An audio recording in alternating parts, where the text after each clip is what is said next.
नमस्कार, आप देख रहे हैं बोलती दुनिया का नया अंदाज, एक देश एक आवाज न्यूज़ 24 पर।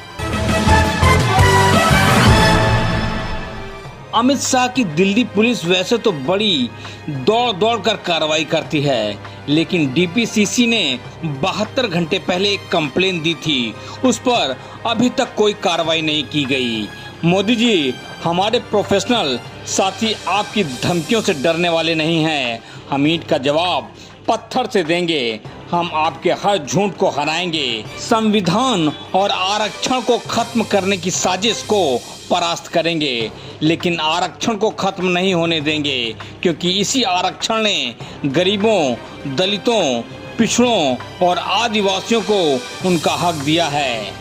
देश में 4 जून को एक नया प्रधानमंत्री बनेगा, जो देश में फिर से न्याय, सत्य और साहस की नींव रखेगा, बोली सुप्रिया सीनेट जी। Bureau report, Delhi.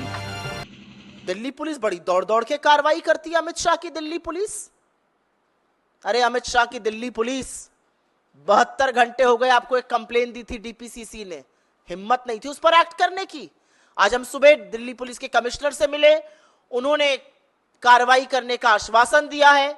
हम देखेंगे उस पर क्या हो रहा है, लेकिन ना हम डरने वाले हैं, ना आपकी गीदड़ धमकियों को सुनकर मेरे प्रोफेशनल साथी दुबक कर बैठने वाले हैं। आपकी हर एक बात का ईंट का जवाब पत्थर से देंगे, आपके हर झूठ का पर्दाफाश करेंगे, आपकी नफरत को हराएंगे, आपकी संविधान के खिलाफ साजिश को बर्खास्त करेंगे और आरक्षण को समाप्त नहीं होने देंगे, क्योंकि इसी आरक्षण ने तमाम गरीबों को, तमाम आदिवासियों को, तमाम दलितों को, तमाम पिछड़ों को यह हक दिया कि वो खड़े होकर आपको निस्तो नाबूद कर सके। आपको क्या लग रहा है, जो लोग कम वोट कर रहे हैं वो गर्मी की वजह से कम वोट कर रहे हैं?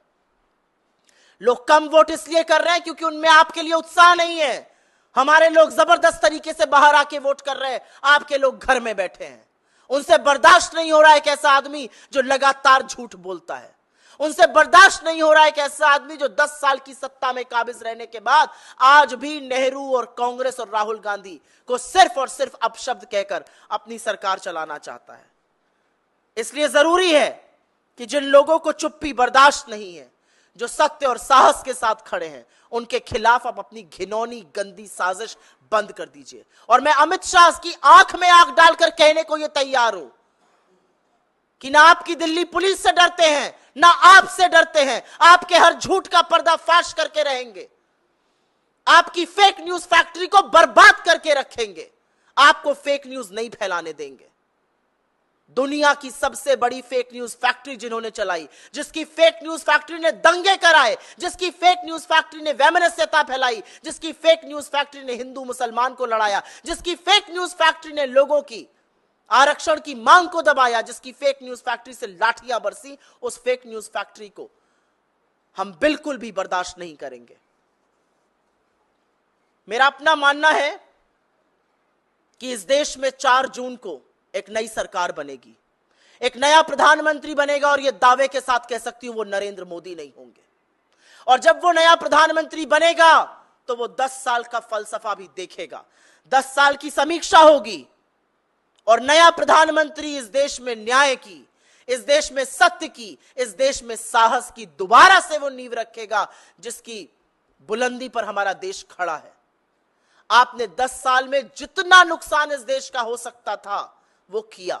आप आज भी झूठ और फरेब की फैक्ट्री हैं, लेकिन 10 साल बाद अब जब जनता आपके सामने आकर खड़ी है, तो आप उसी जनता के लोगों को, गरीब लड़के और लड़कियों को, जो विचारधारा की एक लड़ाई लड़ रहे हैं, जो प्रोफेशनल्स हैं, जो गांधी, नेहरू, पटेल, बोस, मौलाना आजाद के देश को देखना चाहते हैं, उनको प्रताड़ित कर रहे हैं।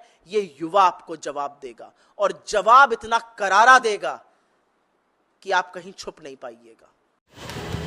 एक देश एक आवाज न्यूज़ 24 पर नए अपडेट्स और खबरों को देखने के लिए इस चैनल को लाइक, सब्सक्राइब और शेयर करें।